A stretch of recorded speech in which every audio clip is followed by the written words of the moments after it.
बिस्मिल्लाहिर्रहमानिर्रहीम। अस्सलामुअलैकुम dear students, welcome back to the channel professor Ghulam Mustafa. Dear students, आज का हमारा लेक्चर है basic concepts of set theory.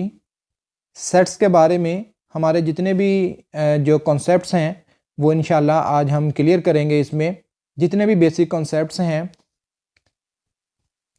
आज हम डिस्कस करेंगे कि सेट की डेफिनेशन क्या होती है, what is the definition of set, elements of a set, set के अंदर जो एलिमेंट्स होते हैं वो कौन से होते हैं, कैसे होते हैं।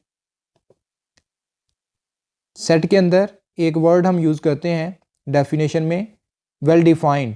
वेल डिफाइंड के क्या मीनिंग है, इसके बारे में जितनी भी कन्फ्यूजन है वो इंशाल्लाह आज के लेक्चर में हम एग्जांपल्स के ज़रिए क्लियर करेंगे।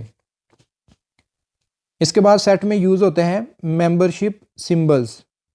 हमारे पास ये दो सिंबल्स हैं, एक ये सिंबल है जैसे हम पढ़ते हैं बिलोंग्स टू मैथमेटिकली, और एक सिंबल है डज नॉट बिलोंग्स टू। इसके क्या मीनिंग है, सेट थ्योरी में हम इसे कहाँ पे यूज़ करते हैं, इनको भी हम एग्जांपल से डिस्कस करेंगे इंशाल्लाह।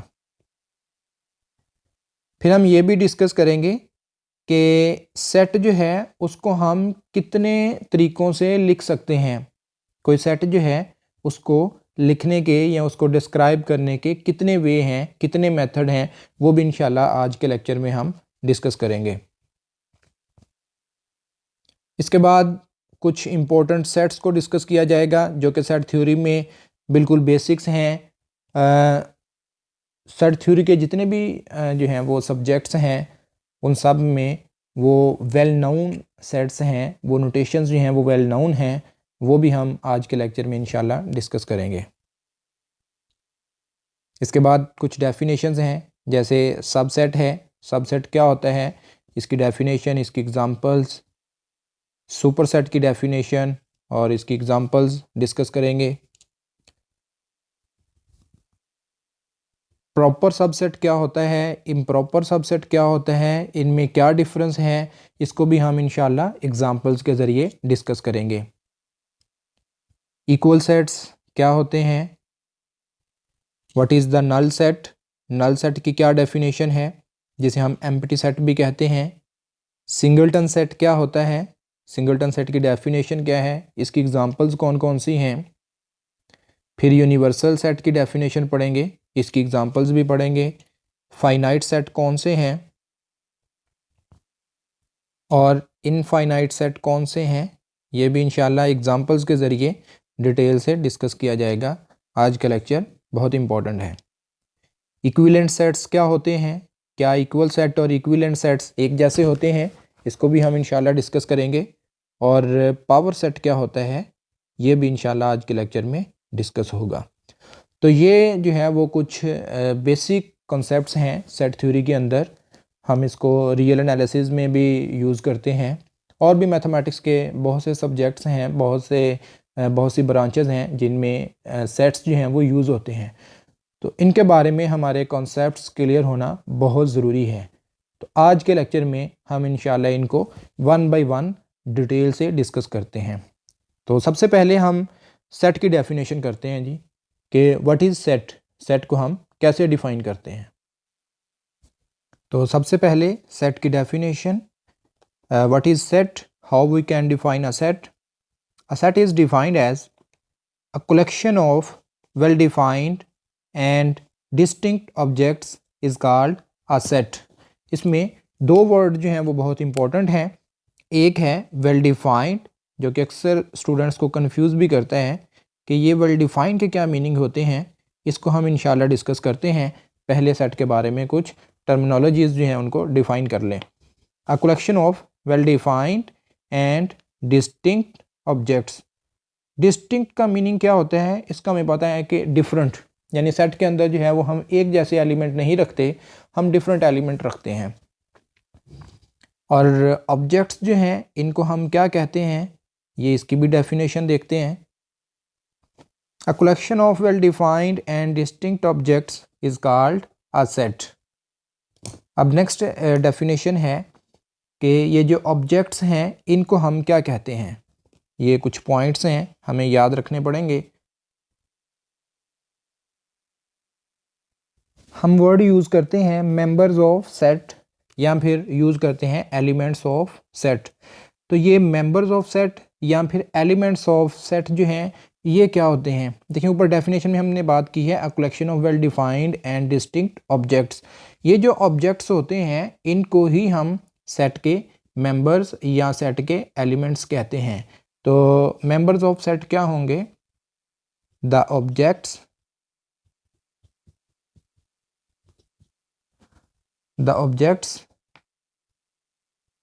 used in the set are called elements of set or members of set। ये जो सेट के अंदर ऑब्जेक्ट्स होते हैं इनको ही हम मेंबर्स कहते हैं या एलिमेंट्स कहते हैं। दो नाम दिए जाते हैं, हम एलिमेंट्स भी कह सकते हैं और मेंबर्स ऑफ द सेट भी कह सकते हैं। अभी हम इसकी एग्जांपल जो है वो देखते हैं, लेकिन उससे पहले हम ये लिख लेते हैं कि सेट जो हैं इनको कैसे डिनोट किया जाता है और ये एलिमेंट्स जो हैं सेट के इनको कैसे डिनोट किया जाता है। How represented elements of set, कि ये जो सेट के एलिमेंट्स हैं इनको हम कैसे रिप्रेजेंट करते हैं, कैसे डिनोट करते हैं। तो ये बहुत सादा सी डेफिनेशन है इसकी कि elements of a set are represented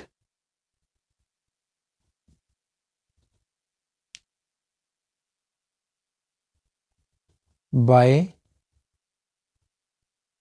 lower case letters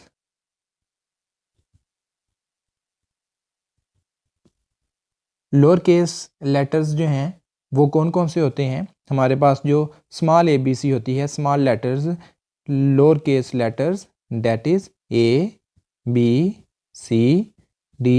ये जो इंग्लिश अल्फ़ाबेट्स हैं XYZ, ये आम तौर पे हम as a elements of a set use करते हैं। नेक्स्ट ये है कि जो सेट है सेट को कैसे रिप्रेजेंट किया जाता है या सेट जो है उसको हम कैसे डिनोट करते हैं। How sets are denoted, sets को कैसे डिनोट किया जाता है। तो इसका भी आसान सा आंसर है कि sets are denoted by capital letters. Capital letters, that is कौन से कैपिटल लेटर्स हैं, ABCD up to so on, XYZ। ये जो इंग्लिश के कैपिटल वर्ड्स हैं, कैपिटल लेटर्स हैं, इनको हम यूज़ करते हैं सेट्स को डिनोट करने के लिए। हम कुछ जो है वो एग्जांपल्स देख लेते हैं, फिर उसके बाद फर्दर इसकी टर्मिनोलॉजीज़ पढ़ते हैं और उसके बाद हम ये भी पढ़ेंगे कि वेल डिफाइंड के क्या मीनिंग्स हैं। तो कुछ एग्जांपल्स, हम एक एग्जांपल लिखते हैं। लेकिन सेट्स को हम कैसे डिनोट करते हैं, कैपिटल AB से, और सेट्स के जो एलिमेंट्स हैं उनको स्मॉल लेटर्स या लोअर केस लेटर्स हम बोलते हैं, उनसे डिनोट किया जाता है। इसी तरह एक और एग्जांपल लिख देता हूँ। हमारे पास सेट B है जिसमें एलिमेंट्स हैं AEIOU।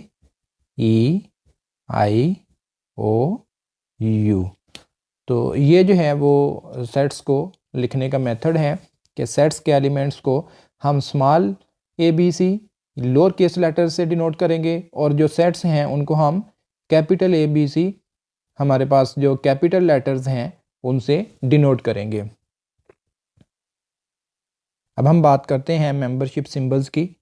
मेंबरशिप सिंबल्स कौन कौन से हैं, एप्सिलॉन इसका मीनिंग होता है बिलोंग्स टू, यानी जहाँ भी ये एप्सिलॉन लिखा होगा तो इसके मीनिंग होंगे बिलोंग्स टू। और अगर एप्सिलॉन लिख के ऊपर एक लाइन लगा दें तो इसका मतलब होता है कि डज नॉट बिलोंग्स टू। अब देखिए इसके क्या मीनिंग है, ये मेंबरशिप को शो करता है। फॉर एग्ज़ाम्पल एक एग्ज़ाम्पल लेके जो है वो इस कॉन्सेप्ट को क्लियर करते हैं कि ये मेंबरशिप सिंबल जो हैं इनका क्या रोल है। देखिए मैं लिखता हूँ कि मेरे पास एक सेट ए है जो कि ए बी और सी है, ठीक है। अब मेंबरशिप सिंबल बिलोंग्स टू, मैंने ये बताना है कि ये जो सेट ए है क्या बी इसका मेंबर है या नहीं है। तो देखें बी इसका मेंबर है, मैं लिखूँगा कि चलें एक सेट और ले लेते हैं साथ, बी बी सेट हमने लिया था वो पहले वाला ही लिख लेते हैं, ए ई आई ओ यू। ओके, तो यहाँ पे अगर मैंने बताना हो कि ये जो स्मॉल ए है क्या ये ए से बिलोंग करता है या नहीं, तो मैं लिखूँगा कि small A belongs to the set A.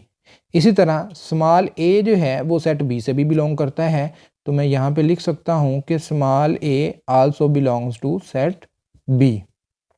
Clear, also small A belongs to B. अब ए के अंदर जो है वो बी भी मौजूद है, सेट ए में हमारे पास एलिमेंट बी भी मौजूद है, बट यहाँ पे देखें बी जो है वो सेट बी में मौजूद नहीं है। तो ये मेंबरशिप सिंबल जो है वो हमें यही बताता है कि एलिमेंट जो है वो किसी सेट में मौजूद है तो हम लिखते हैं बिलोंग्स टू।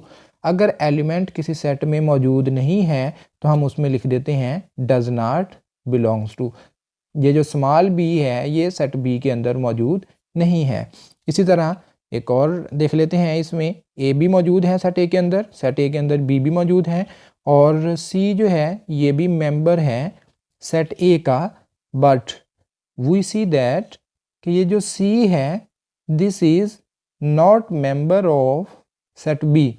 तो यहाँ पे ये जो मेंबरशिप के दो सिंबल्स हैं बिलोंग्स टू और डज नॉट बिलोंग्स टू, इसको हमने क्लियर किया कि सेट के अंदर अगर कोई एलिमेंट मौजूद है तो उसके लिए हम लिखते हैं बिलोंग्स टू, और अगर कोई एलिमेंट सेट के अंदर मौजूद नहीं है तो उसे हम लिखते हैं डज नॉट बिलोंग्स टू। अब देखें यहाँ पे हम ये भी लिख सकते हैं कि ये जो यू एलिमेंट है ये ए में मौजूद नहीं है, तो मैं यूँ लिखूँगा कि U element does not belongs to A, but हमारे पास जो यू एलिमेंट है this is belongs to set B. तो इस तरह हम मेंबरशिप सिंबल जो हैं वो यूज़ करते हैं।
अब हम बात करते हैं मीनिंग ऑफ वेल डिफाइंड। ये जो वेल डिफाइंड है सेट की डेफिनेशन में यूज़ होता वर्ड, इस वर्ड के क्या मीनिंग हैं, ये बहुत इंपॉर्टेंट वर्ड है। देखें, इसको क्लियर करते हैं। Well defined means that there should be no confusion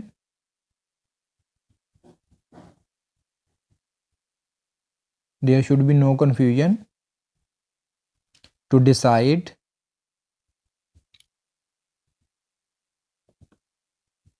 क्या डिसाइड करना है,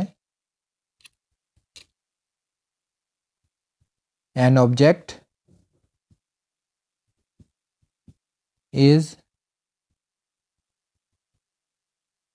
a member of set or not। Different तरीकों से हम वेल डिफाइंड जो है इसको एक्सप्लेन कर सकते हैं।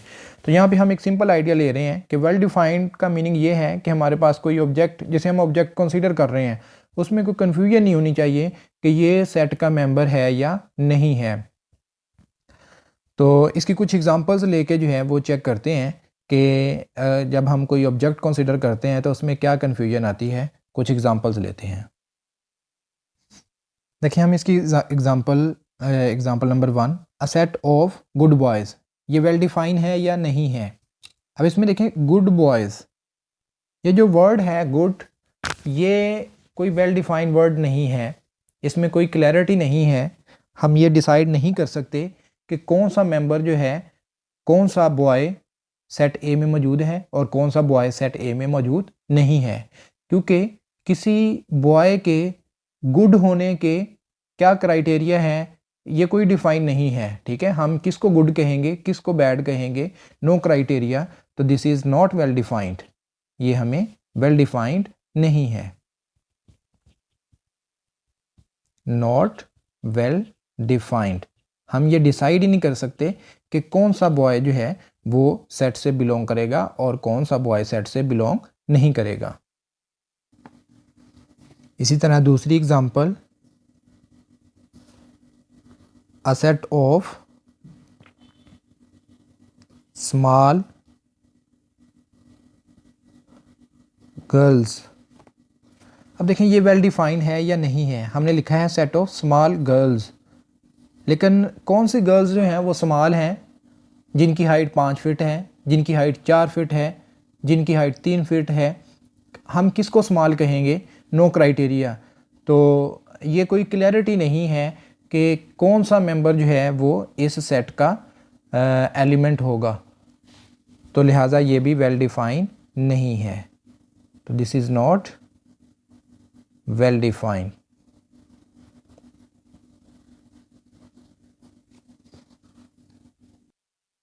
हाँ, इसमें हम ये कह सकते हैं, मैं एक और एग्जांपल लिख लेता हूँ कि अ सेट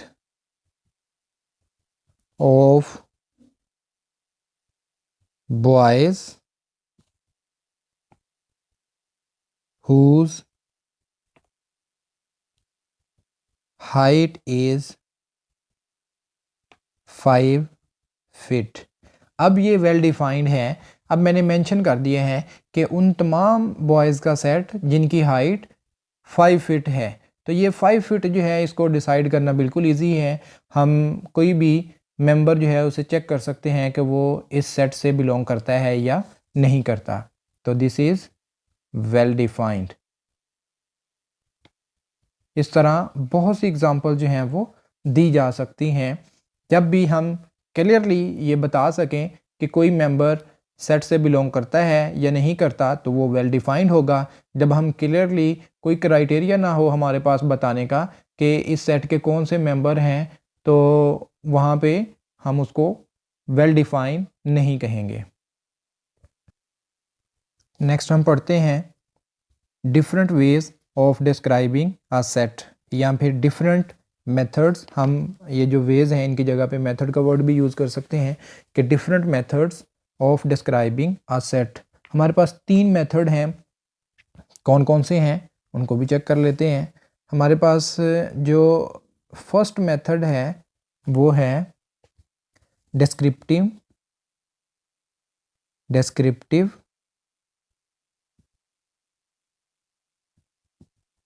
मेथड। हम किसी भी सेट को डिस्क्रिप्टिव वे में डिफाइन कर सकते हैं। और हमारे पास जो दूसरा मेथड है वो है टेबुलर मेथड। दूसरा मेथड है टेबुलर मेथड। और हमारे पास जो 3 डिफरेंट वेज हैं उनमें से जो थर्ड वे है वो है सेट बिल्डर मेथड।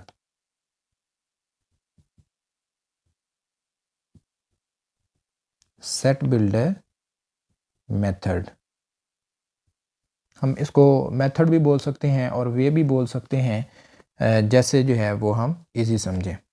तो ये 3 तरीके हैं, हम इनकी डेफिनेशन से पढ़ते हैं और कुछ एग्जांपल्स भी देखते हैं। फर्स्ट है हमारे पास descriptive method.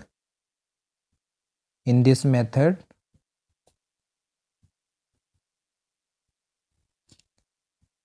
a set is described in words, in words, यानी सेट को हम लफ्ज़ों में ही बयान कर देते हैं, उसे हम डिस्क्रिप्टिव मेथड कहते हैं। A set is described in words। इसकी एग्जांपल्स देख लेते हैं। यहाँ पे बहुत सी एग्जांपल्स दी जा सकती हैं, लेकिन जस्ट अंडरस्टैंडिंग के लिए मैं हर डेफिनेशन की 1 या 2 एग्जांपल जो हैं वो दूंगा, just for explanation for understanding. मसलन मैं लिखता हूँ कि हमारे पास ए जो है वो है set of first 5 natural numbers. देखिए मैंने जो है वो वर्डिंग में ही एक्सप्लेन कर दिया है, तो इसका मतलब मैंने सेट को डिस्क्रिप्टिव मेथड में लिखा है। एक और एग्जांपल ले लेते हैं, example B, set of even numbers up to 50। तो ये भी मैंने जो है वो सेट को वर्डिंग में ही एक्सप्लेन कर दिया है, वर्ड्स में डिस्क्राइब किया है। This is descriptive method. जब भी हम सेट को इस तरह एक्सप्लेन करेंगे तो वो हमारे पास डिस्क्रिप्टिव वे होगा। नंबर 2 हमारे पास tabular method. In this method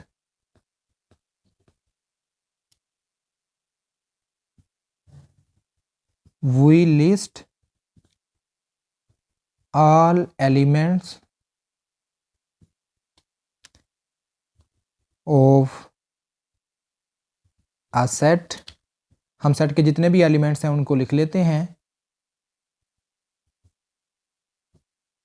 separate them by commas. हमारे पास जो एलिमेंट्स हैं उनको हम लिख लेते हैं, फिर उनको सेपरेट कर देते हैं कॉमास से। And enclosed them by curly brackets।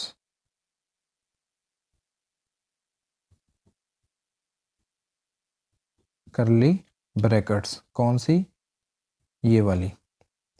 देखें टेबुलर मेथड में हम क्या करते हैं, एलिमेंट्स को लिख लेते हैं, उनको कॉमास से सेपरेट कर देते हैं और फिर हम करली ब्रैकेट्स का यूज़ करते हैं। तो हमारे पास जो सेट की फॉर्म बनती है उसे हम टेबुलर फॉर्म या टेबुलर मेथड कहते हैं। कुछ एग्जांपल्स देख लेते हैं इसकी भी।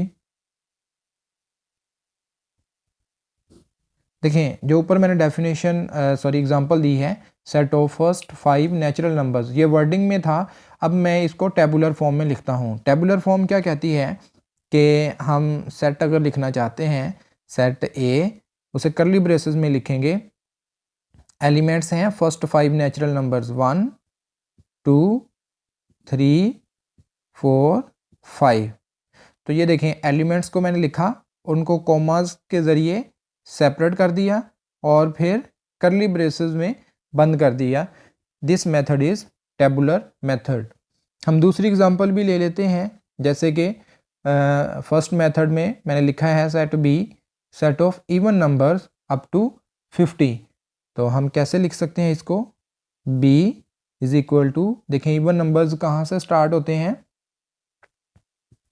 हमारे पास इवन नंबर्स 2 4 6 8, अब इसी तरह चलते जाएंगे और ये कहाँ तक जाते हैं, 50 तक। देखें मैंने सेट ऑफ इवन नंबर्स लिखे हैं अप टू 50। तो एलिमेंट्स को लिखा, उनको कॉमास के ज़रिए सेपरेट किया और फिर कर्ली ब्रैकेट्स का यूज़ कर लिया। This method is tabular method. Number 3 हमारे पास है सेट बिल्डर मेथड। तो this is very important. In this method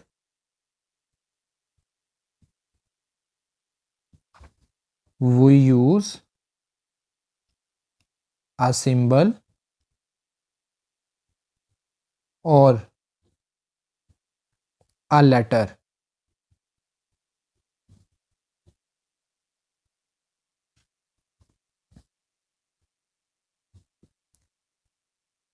for an arbitrary member of set, यानी सेट के अंदर जो मेंबर्स यूज़ हो रहे हैं उन मेंबर्स के लिए हम कोई लेटर यूज़ करते हैं या सिंबल यूज़ करते हैं। एंड स्टेट द प्रॉपर्टी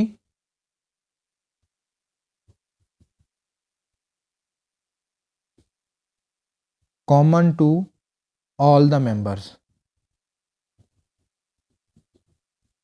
ये डेफिनेशन बहुत इम्पोर्टेंट है और ये इजी है, इसको थोड़ा अंडरस्टैंड कीजिए, एग्जांपल से ज़्यादा क्लियर हो जाएगा। कि सेट बिल्डर मेथड में हम क्या करते हैं, हम एक सिंबल यूज़ करते हैं, एक सिंगल सिंबल यूज़ करते हैं या फिर एक सिंगल लेटर यूज़ करते हैं जो कि सेट के मेंबर्स को रिप्रेजेंट करता है। सेट बिल्डर मेथड में हम कोई सिंबल या कोई लेटर यूज़ करते हैं जो सेट के मेंबर्स को रिप्रेजेंट करता है और फिर जो सेट की प्रॉपर्टीज़ हैं, जो भी सेट की प्रॉपर्टी है वो हम साथ एक्सप्लेन कर देते हैं। एग्जांपल देखते हैं, एग्जांपल से आइडिया बिल्कुल क्लियर हो जाएगा जी।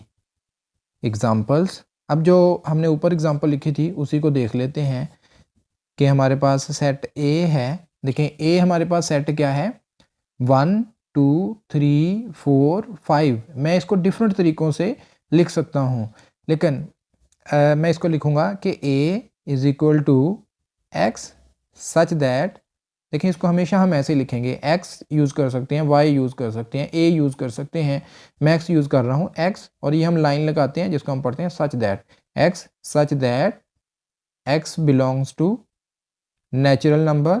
ये देखिए मेरे नेचुरल नंबर है, मेरे पास नेचुरल नंबर कहाँ तक हैं, 5 तक हैं। तो मैं इसको लिख सकता हूँ एंड, मैथमेटिकल लैंग्वेज में इस सिंबल को एंड कहते हैं, and x is less than और इक्वल टू 5। यानी कि ये अंडरस्टूड है कि नेचुरल नंबर 1 से स्टार्ट होते हैं, लेकिन जाते कहाँ तक हैं वो हमने प्रॉपर्टी से डिफाइन कर दिया कि वो 5 तक हैं। तो दोबारा से देखें, हमने डेफिनेशन में ये कहा है कि हम कोई एक सिंबल या लेटर यूज़ करते हैं, जैसे यहाँ पे हमने x यूज़ किया है, और फिर हम साथ उसकी प्रॉपर्टी डिफाइन कर देते हैं जो कि तमाम मेंबर्स के लिए कॉमन होती है। यहाँ पे कॉमन प्रॉपर्टी क्या थी कि x हमारे पास क्या है, ये नेचुरल नंबर हैं और ये 5 से छोटे हैं। इसी तरह मैं इसको इस तरह भी लिख सकता हूँ, और ये जो सेट A है इसको हम यूँ भी लिख सकते हैं कि x such that x is natural number and x is less than 6। तो देखें ये भी अंडरस्टूड है, यहाँ पे मैंने इक्वल का साइन नहीं डाला, लेस देन 6, 6 से छोटे नेचुरल नंबर कौन से होते हैं, तो वो 5 तक ही होते हैं, तो ये अंडरस्टूड है। तो यहाँ पे जो प्रॉपर्टी हम यूज़ करेंगे, जो भी रेस्ट्रिक्शंस यूज़ करेंगे वो ध्यान से यूज़ करनी पड़ेंगी। तो ये थी इसकी एग्जांपल, और भी बहुत सी एग्जांपल जो हैं वो लिखी जा सकती हैं। फॉर एग्जांपल मैं इसी एग्जांपल बी को लिख देते हैं। दूसरी एग्जांपल बी दिखेगा, ऊपर सेट बी हमने लिखा हुआ है 0 2 4 50 तक जाते हैं, यानी इवन नंबर हैं, 0 से लेके 50 तक हैं। तो इसको हम यूँ लिख सकते हैं सेट बिल्डर फॉर्म में कि b इज़ इक्वल टू, हम देखें मैं x की जगह पे a यूज़ कर सकता हूँ, कोई भी सिंबल यूज़ कर सकते हैं, such that a is even number, हम e लिखेंगे तो अंडरस्टूड होगा कि इवन नंबर हैं। एंड कौन से इवन नंबर हैं, 0 से स्टार्ट होते हैं और कहाँ तक जाते हैं, 50 तक जाते हैं। ठीक है, तो this is set builder form to write a set. 3 method हैं, descriptive method, set builder form और टेबुलर मेथड। तो ये तीनों मेथड जो हैं वो यूज़ किए जाते हैं। इसमें सेट बिल्डर मेथड जो है ये बहुत इंपॉर्टेंट है, इसको अंडरस्टैंड करना भी बहुत इंपॉर्टेंट है। आई होप कि आपने इसको अंडरस्टैंड किया है। अब हम पढ़ते हैं सम इम्पोर्टेंट सेट्स। कुछ इम्पोर्टेंट सेट्स हैं, नोटेशंस हैं जो कि बहुत इम्पोर्टेंट हैं, इनको अंडरस्टैंड करना और इनको याद रखना अच्छा मैथमेटिशियन बनने के लिए बहुत ज़रूरी है। तो वो कौन कौन से सेट्स हैं लिखते हैं। Number 1, set of natural numbers, very important. Set of natural numbers. Set of natural number क्या है ये हम छोटी क्लासेस में भी सीख चुके हैं, आज फिर देख लेते हैं, रिवाइज कर लेते हैं कि सेट ऑफ नेचुरल नंबर क्या होता है। This is denoted by n, और इसमें कौन से एलिमेंट्स होते हैं, 1 2 3 4, ये चलते रहते हैं, सो ऑन। इसी तरह 1 2 3 4 5 जहाँ तक हम लिखना चाहें लिख सकते हैं, उसके बाद 3 डॉट डाल देते हैं। इसका मीनिंग ये होता है कि इसी तरह के नंबर जो हैं वो आगे चलते जा रहे हैं। तो सेट ऑफ नेचुरल नंबर। इसके बाद अगर हम इस सेट में एक ज़ीरो ऐड कर दें तो वो हमारे पास बन जाता है सेट ऑफ होल नंबर्स। तो ये भी बहुत इम्पोर्टेंट है, सेट ऑफ होल नंबर्स।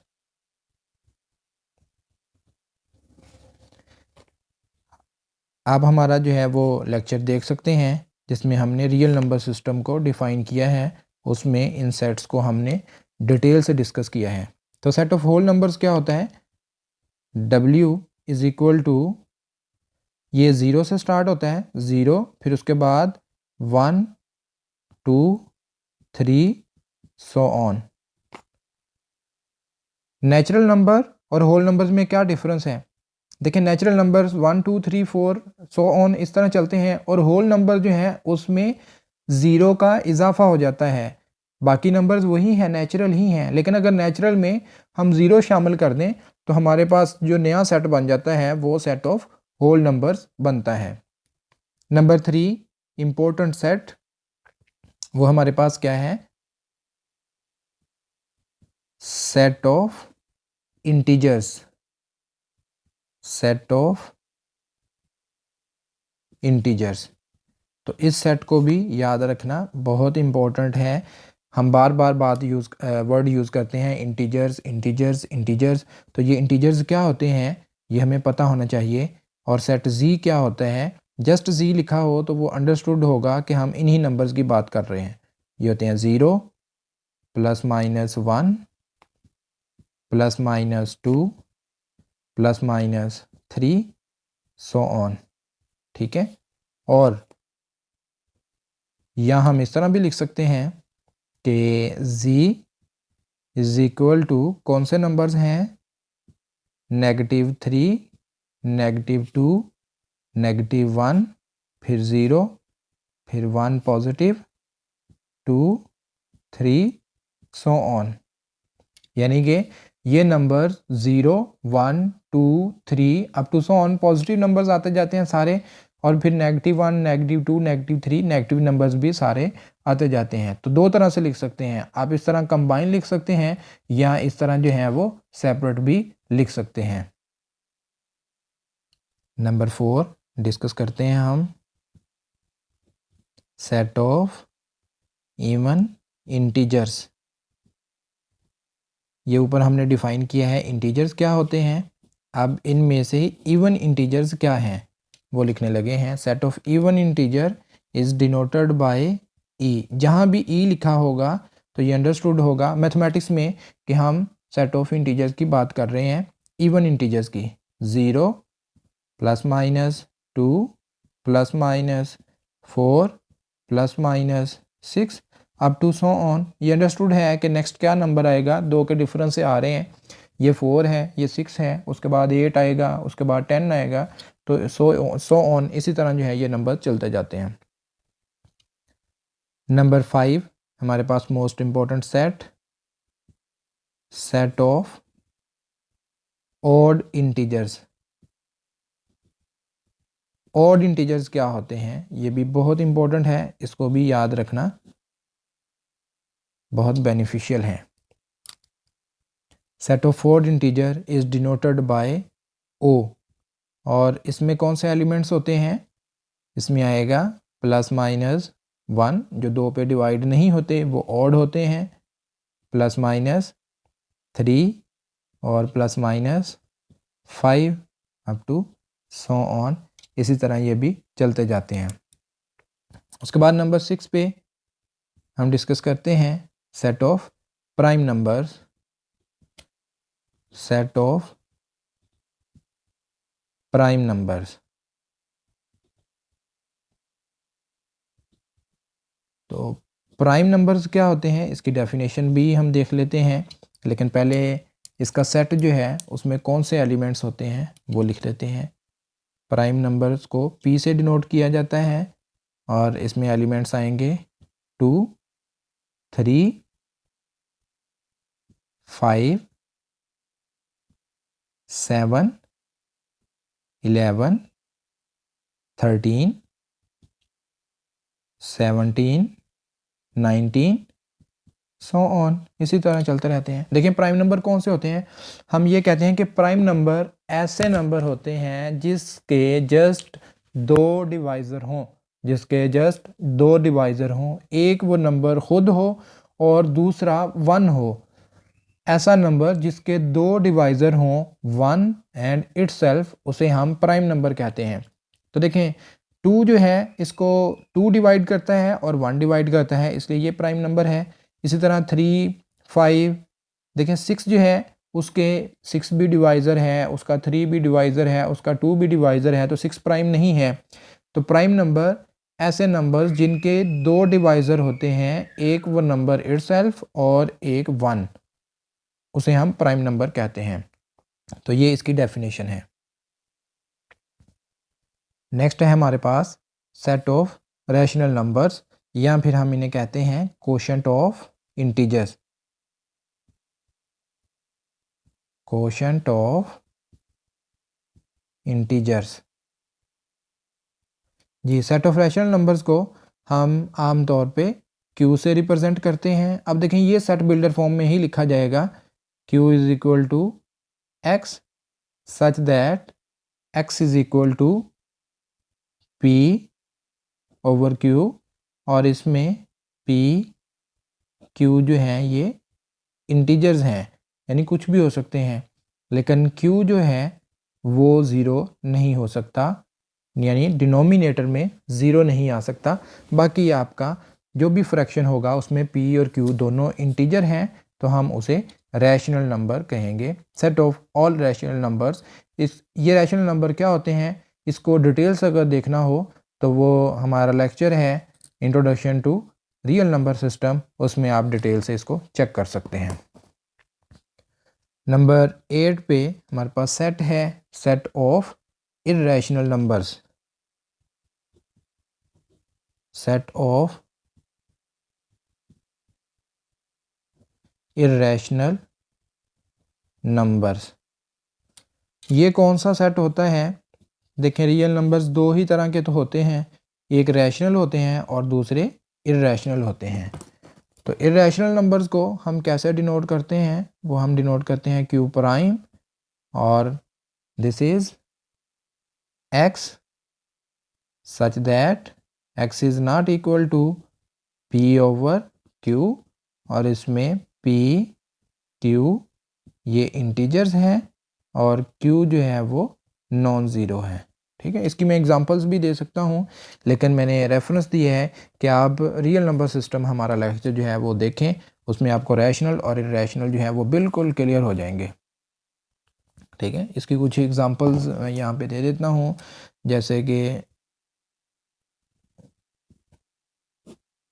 हमारे पास जो है वो पाई एक इर्रेशनल नंबर है, ई जो है वो भी एक इर्रेशनल नंबर है। ठीक है, इसी तरह स्क्वायर रूट 2, स्क्वायर रूट 3, ठीक है, square root 5 up to so on, इस तरह के नंबर जो हैं वो हमारे पास इर्रेशनल नंबर्स होते हैं।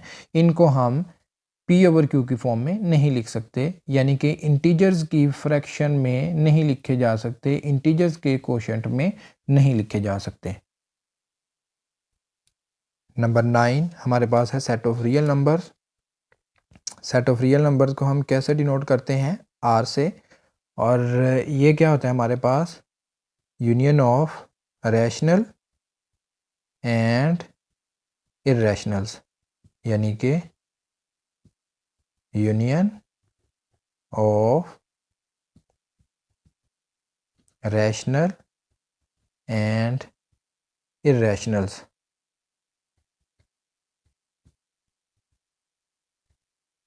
यूनियन ऑफ रैशनल और इर्रेशनल का जो सेट है उसे हम आर से रिप्रेजेंट करते हैं और उसे सेट ऑफ रियल नंबर कहते हैं। आर हमेशा क्यू यूनियन क्यू प्राइम होता है, यानी rational numbers union irrational numbers. Number 10 और लास्ट हमारे पास सेट है सेट ऑफ कॉम्प्लेक्स नंबर्स। इसे हम लिखते हैं C is equal to, Z से रिप्रेजेंट करते हैं। Z कैसा होता है? x प्लस ओटा y, और इसमें एक्स वाई रियल होते हैं और ओटा जो है वो हमारे पास स्क्वायर रूट -1 होता है।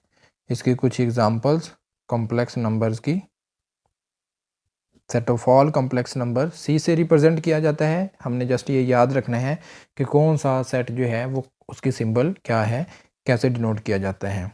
For example Z is equal to 2 plus 3 iota. ठीक है, ये हमारे पास एक एग्जांपल है। इसी तरह एक और एग्जांपल ले लेता हूँ, Z is equal to 0 plus 5 iota, और एक और example Z is equal to 3/4 -5/9 ओटा। तो इस तरह जो है ये ओटा वाले नंबर अगर इन्वॉल्व हों तो हम उसे कॉम्प्लेक्स नंबर का नाम देते हैं, और इस तरह के जितने भी नंबर्स हैं उनको इकट्ठा कर लें एक सेट में तो सेट को सेट ऑफ कॉम्प्लेक्स नंबर्स का नाम दिया जाता है, उसे हम C से डिनोट करते हैं। तो ये था हमारा आज का लेक्चर। हमने सेट्स जो हैं उनको डिस्कस करना स्टार्ट किया था। ये बहुत लेंथी लेक्चर है, तो बाकी इसका पार्ट जो है वो इंशाल्लाह हम नेक्स्ट लेक्चर में डिस्कस करेंगे। उसमें हम देखेंगे कि हमारे पास सबसेट क्या होता है, प्रॉपर सबसेट क्या होता है।